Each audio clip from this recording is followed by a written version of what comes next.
નમસ્કાર મિત્રો, હું રાજેશ તલાવડિયા યુટ્યુબ ચેનલ ની અંદર આપ સૌનું હાર્દિક સ્વાગત છે। તો જો બાળકો, અહીંયા આપણે વાતચીત કરીએ તો કે સ્ટાન્ડર્ડ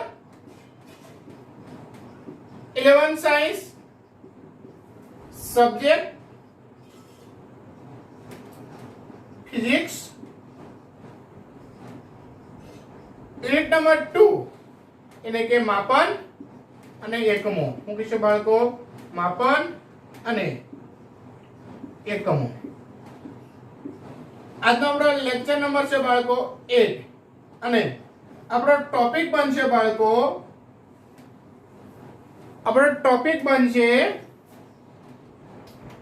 સરેરાશ। હું કહીશું બાળકો સરેરાશ તમારે હું લેવાની છે એટલે કે સરેરાશ નિરપેક્ષ ત્રુટી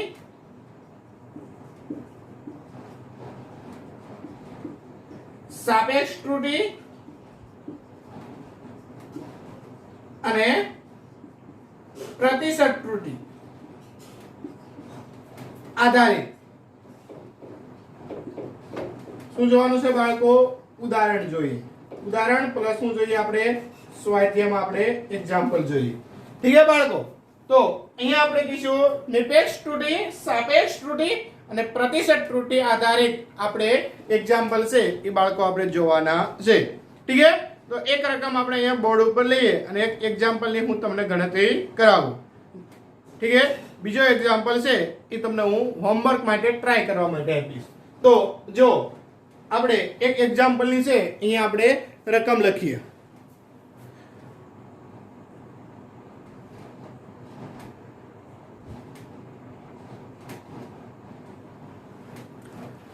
તો જો બાળકો, અહીંયા આપણે વાતચીત કરીએ તો આપણે સાદા લોલકના ડોલરના આવર્તકાળનું માપન કરીએ છીએ, જેમાં ક્રમિક અવલોકનના માપ નીચે મુજબ મળે છે। હવે સાદું લોલક એટલે શું બાળકો? તો કે એક વજન રહિત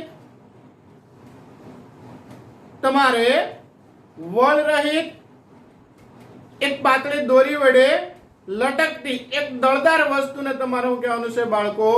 સાદું લોલક। સાદું લોલક એટલે દોરીને છેડે તમારે એક ગોળો બાંધવાનો છે અને જેને તમારે એક છેડેથી તમારે ખેંચી અને મુક્ત કરો એટલે એ તમારે જે ડોલન કરશે એનો તમને સમય આપેલો છે। હું આપ્યો છે બાળકો સમય એટલે કે 2.63 સેકન્ડ, 2.56 સેકન્ડ, 2.42 સેકન્ડ, 2.71 સેકન્ડ અને 2.80 સેકન્ડ। તો અવલોકનોમાં ઉદ્ભવતી નિરપેક્ષ ત્રુટી, સાપેક્ષ ત્રુટી અને પ્રતિશત ત્રુટીને તમારે શું કરવાની છે બાળકો? ગણતરી તમારે કરવાની છે। તો ચાલો બાળકો, અહીંયા આપણે અવલોકનો લખીએ। તો જો અહીંયા તમને પહેલું અવલોકન આપ્યું છે। શું આપ્યું છે? તો કે T1 બરોબર કેટલા કીધા છે? તો કે 2.63 સેકન્ડ। T2 કેટલા કીધા છે બાળકો? તો કે 2.56 સેકન્ડ। T3 તમને કેટલા કીધા છે બાળકો? તો કે 2 તમારે કેટલા લેવાના છે બાળકો? 42 સેકન્ડ। T4 તમને કેટલા આપ્યા છે? તો કે 2 તમારે શું લેવાના છે બાળકો? 71 સેકન્ડ। અને T5 તમને કેટલા આપ્યા છે? તો કે 2 તમારે કેટલા લેવાના છે? 80 તમારે શું લેવાના છે બાળકો? સેકન્ડ। આટલા તમને બાળકો આપેલા છે। હવે આપણે પહેલા નિરપેક્ષ ત્રુટીની આપણે બાળકો વાતચીત કરશું, પછી સાપેક્ષ ત્રુટી અને પછી તમે શું લઈશું બાળકો? પ્રતિશત ત્રુટી। તો જો અહીંયા પહેલા આપણે શું લઈશું બાળકો? તો કે નિરપેક્ષ ત્રુટી। શું કહીશું બાળકો? તો કે નિરપેક્ષ ત્રુટી। તો કે નિરપેક્ષ ત્રુટી માટે પહેલા આ બધા અવલોકનો છે એનું તમારે શું લેવું પડશે બાળકો? સરેરાશ લેવું પડશે। શું લેવું પડશે?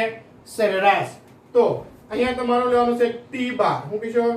T બાર એટલે કે આવર્તકાળનો શું લેવાનો થાય છે? સરેરાશ। કેટલા અવલોકન આપ્યા છે? તો કે T1 પ્લસ શું કહીશું? T2 plus T3 plus T4 plus T5। 5 અવલોકન છે તો ડિવાઇડ બાય તમે કેટલા કરશો? 5। ઠીક છે? તો અહીંયા T1 એટલે કેટલા?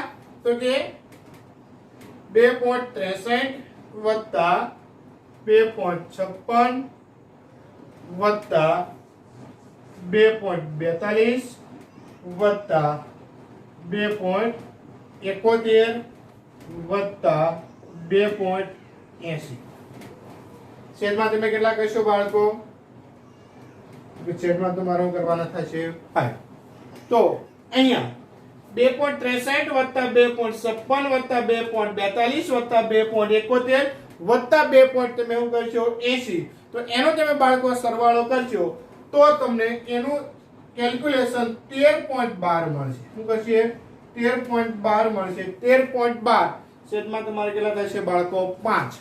અને 13.12 એને ભાગ્યા તમારે 5 કરો એટલે તમને 2.62 મૂકીશો 2.62 4 મળશે. કેટલા મળે? એટલે કે આનું તમે સરેરાશ છે બાળકો t12 એના બરાબર 2 પોઈન્ટ મૂકીશો બાળકો 62 સેકન્ડ છે એ તમે એનું સરેરાશ તમને મળશે. શું મળશે બાળકો? 2 પોઈન્ટ તમારે 62 છે એ તમને એનું શું મળશે? સરેરાશ મળે છે. હવે તો કે બધા માપનમાં તમારે શું લેવાની થશે બાળકો? ત્રુટી. શું થાય છે? બધા માપનમાં તમારે શું લેવાની થશે? ત્રુટી. તો બધા માપનમાં આપણે ત્રુટી લઈ લઈએ પછી આપણે એનું સરેરાશ ત્રુટી એટલે આપણે શું થાય બાળકો? નિરપેક્ષ ત્રુટી.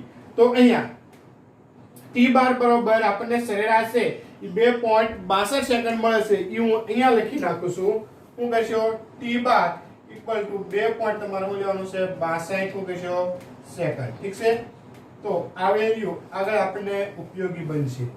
તો નિરપેક્ષ ત્રુટીમાં આપણને સરેરાશ વેલ્યુ છે એ 2 પોઈન્ટ તમને 62 સેકન્ડ બાળકો મળે છે તે અહીંયા આપણે લખીએ છીએ. હવે આ વસ્તુ આપણે નિકાલી દઈએ અને બધા માપનમાં છે એ આપણે ત્રુટી છે એ આપણે બાળકો લખીએ.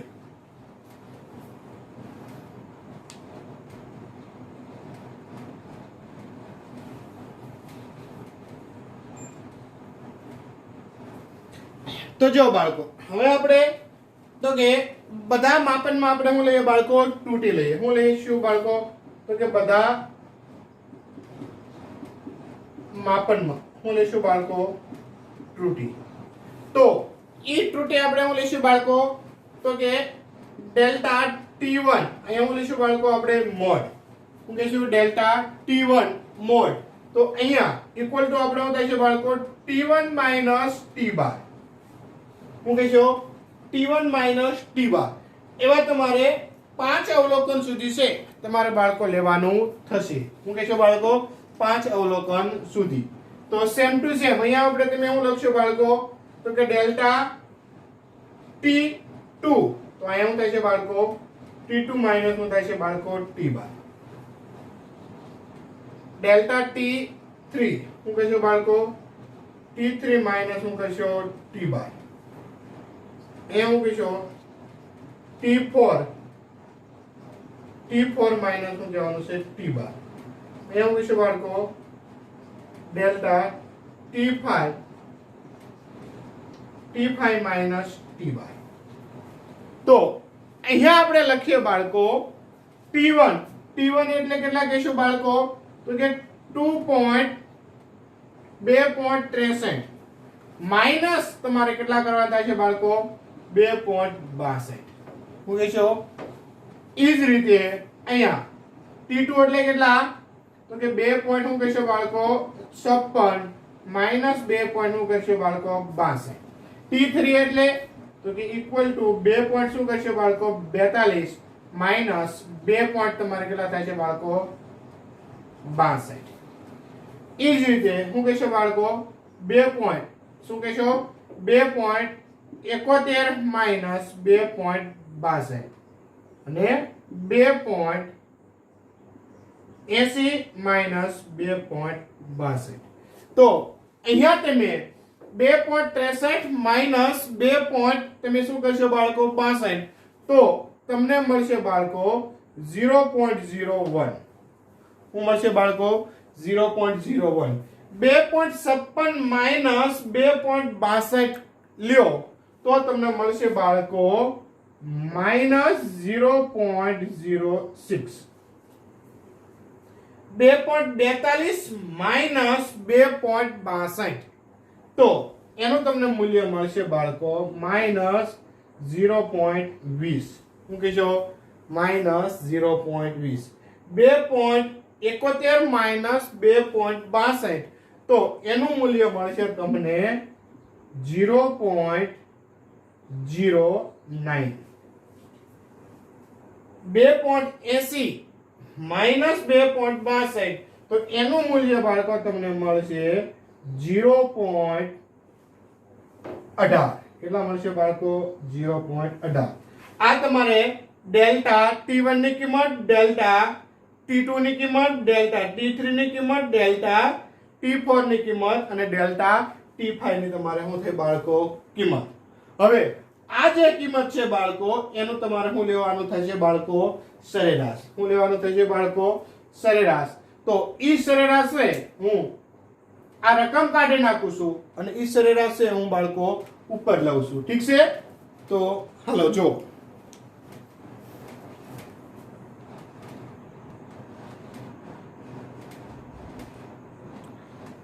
બાળકો શું કહેશો? તો કે સરેરાશ નિરપેક્ષ ત્રુટિ. શું કહેશો બાળકો? સરેરાશ નિરપેક્ષ ત્રુટિ. શું કહેશો બાળકો? સરેરાશ નિરપેક્ષ ત્રુટિ. તો એ તમે સરેરાશ નિરપેક્ષ ત્રુટિ છે એને શું કહેશો? ડેલ્ટા ટી બાર. તો અહીંયા તમારે શું લેવાનું થાય છે? તો કે માનાંકની અંદર ડેલ્ટા T1 પ્લસ માનાંકની અંદર ડેલ્ટા T2 પ્લસ માનાંકની અંદર ડેલ્ટા T3 પ્લસ માનાંકની અંદર ડેલ્ટા T4 પ્લસ માનાંકની અંદર ડેલ્ટા T5. ઠીક છે? આખાના છેદમાં અહીંયા તમારે શું લેવાના છે? 5. હવે અહીંયા તમારે એની કિંમત મૂકવાની છે. બધી માનાંકની અંદર તમારે મૂકવાની છે. તો ડેલ્ટા T1 એટલે તમારે શું થાય બાળકો? માનાંકની અંદર 0.01 પ્લસ શું કરશો? માનાંકની અંદર કોઈ પણ વેલ્યુ મૂકો એટલે તમારે શું થઈ જાય? પ્લસ થઈ જાય. એટલે શું કરશો? -0.06 પ્લસ શું કરશો? -0.20 પ્લસ માનાંકની અંદર 0.09 પ્લસ માનાંકની અંદર 0.18 અને અહીંયા છેદમાં તમે કેટલા લખશો બાળકો? 5. ઠીક છે? હવે આની આપણે જરૂરત નથી એટલે આપણે બાળકો નિકાલી દઈએ. ઠીક છે? આ 5 છે આમાં વ્યવસ્થિત લખજો ઉપરના છે. ઠીક છે? તો હવે અહીંયા આપણે થોડુંક નિકાલી દઈએ બાળકો.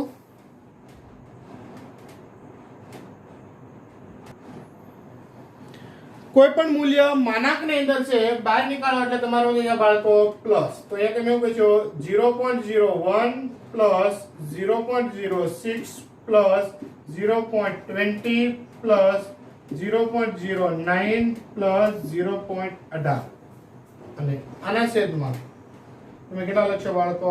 5. તો આનો તમે બાળકો સરવાળો કરશો એટલે તમને મળશે 0.54 અને એના છેદમાં હું કરશો બાળકો 5. તો અહીંયા એના ભાગ્યા તમે કરશો એટલે તમને કેટલા મળશે બાળકો? 0.11. આ એકમો લીધો સેકન્ડ. આ તમને જે મળે છે એ તમારે શું કહેશો બાળકો? જે તમારે સરેરાશ નિરપેક્ષ ત્રુટિ છે. શું કહેશો બાળકો? જે સરેરાશ શું છે બાળકો? નિરપેક્ષ ત્રુટિનું શું છે બાળકો? મૂલ્ય છે. ઠીક છે? શું કહેશો? સરેરાશ નિરપેક્ષ ત્રુટિનું છે એ તમારે શું છે બાળકો? મૂલ્ય છે. હવે તો કે હવે તમારે લેવાની છે બાળકો સાપેક્ષ ત્રુટિ. શું કહેશો બાળકો? સાપેક્ષ ત્રુટિ. તો સાપેક્ષ ત્રુટિ છે આપણે અહીંયા લઈએ. શું કહેશો બાળકો? સાપેક્ષ ત્રુટિ.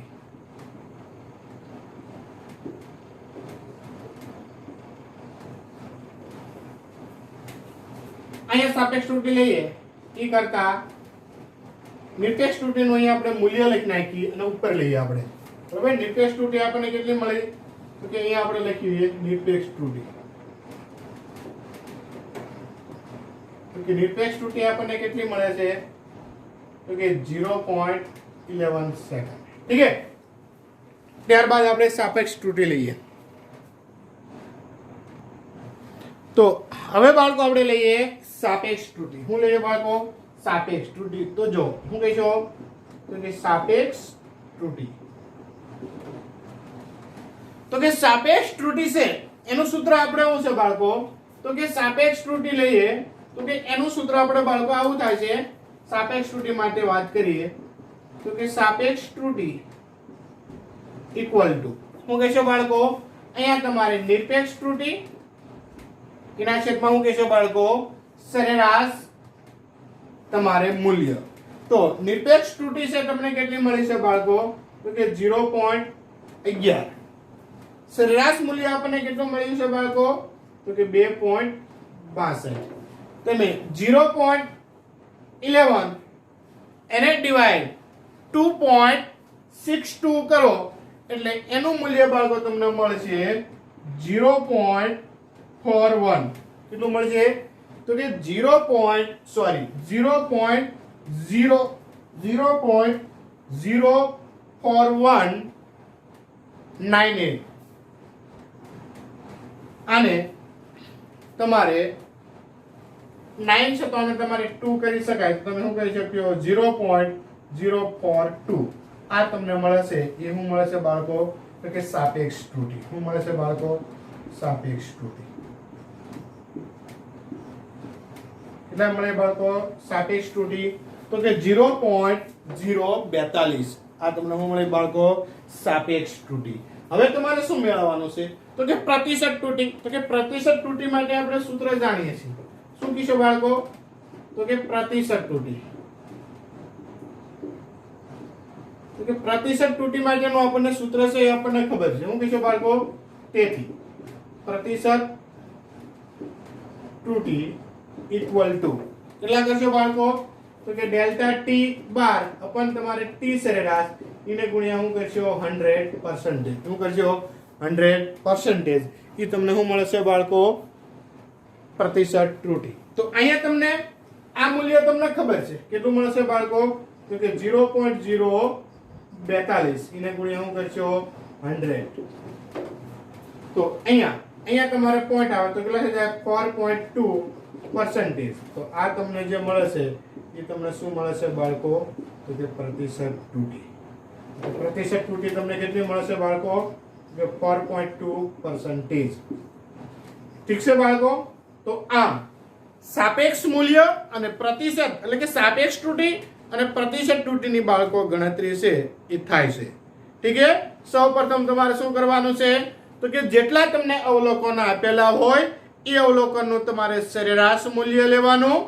પછી બધા તમારે માપનમાં શું લેવાની છે ત્રુટિ અને એ માપનની ત્રુટિ તમે લ્યો એનું તમારે સરેરાશ કઈ રીતે લેવાનું થશે તો કે ડેલ્ટા ટી ઇક્વલ ટુ જે અવલોકન હોય એમાંથી સરેરાશ બાદ કરો એટલા જેટલા તમને અવલોકન આપેલા હોય એ બધાનું તમારે ડેલ્ટા T1 ડેલ્ટા T2 એવા અવલોકનો લેવાના. એ અવલોકનો તમે સરેરાશ લેશો એટલે તમને સરેરાશ પ્રતિશત ત્રુટિ મળશે. પછી સરેરાશ પ્રતિશત ત્રુટિ મળી જાય પછી સાપેક્ષ ત્રુટિ મેળવવા માટે સરેરાશ પ્રતિશત ત્રુટિનું મૂલ્ય અને સરેરાશ અવલોકનનું મૂલ્ય એ બંનેનો ગુણોત્તર એ તમારે શું થાય છે બાળકો સાપેક્ષ ત્રુટિ અને એને પર સાપેક્ષ ત્રુટિ પર્સન્ટેજમાં ફેરવો એટલે તમારું થાય છે બાળકો પ્રતિશત ત્રુટિ. ઠીક છે. તો સાપેક્ષ ત્રુટિ અને પ્રતિશત ત્રુટિ બંનેના મૂલ્ય છે એ તમને બાળકો અહીંયા મળે છે. તો આમ નિરપેક્ષ ત્રુટિ 0 પોઈન્ટ તમારો થશે બાળકો 11 સેકન્ડ. સાપેક્ષ ત્રુટિ કેટલી જશે બાળકો તો કે સાપેક્ષ ત્રુટિ તમે લેશો તો કે સાપેક્ષ ત્રુટિ ઇક્વલ ટુ તમે શું કહેશો બાળકો 0.042 અને પ્રતિશત તમે કહેશો બાળકો ત્રુટિ તો પ્રતિશત ત્રુટિનું તમને મૂલ્ય મળશે 4.2%. તો આ ત્રણે તમને છે એ તમને બાળકો આન્સરના સ્વરૂપમાં છે એ તમને બાળકો મળે છે. તો આના પછીના એક્ઝામ્પલ છે. આવા જ એક્ઝામ્પલ હું તમને એસાઇનમેન્ટમાં તમને બાળકો આપીશ અને તમે એ એસાઇનમેન્ટમાં તમે ગણતરી કરજો અને જો તમને ના આવડે તો મને જણાવજો તો હું તમને એનું કેલ્ક્યુલેશન છે એ બાળકો આપીશ. ઠીક છે. તો આ લેક્ચરની અંદર આપણે અહીંયા સુધી રાખીએ. ઠીક છે. જય હિન્દ.